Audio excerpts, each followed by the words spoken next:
The green transition, it's not about technologies, it's about people.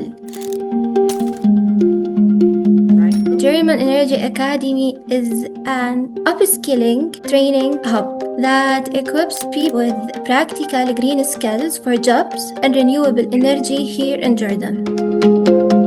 Our aim is to encourage the participation of females and refugees in the green energy sector.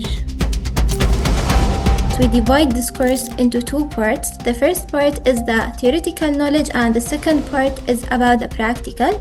We need to know how things look and how things fit in the real life using your own hands and your eyes from being on site rather than just sitting in front of your laptop screen. I always see them that they're taking photos and they share it on their link with a caption saying that I'm installing my first PV system. So it makes us very happy to see the happiness on their faces or smiles.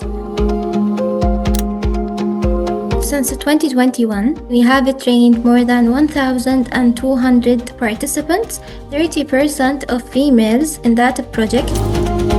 I'm so happy because all females find a job very easily after they had the training course here at the academy. It makes me want to contribute more and to support more people.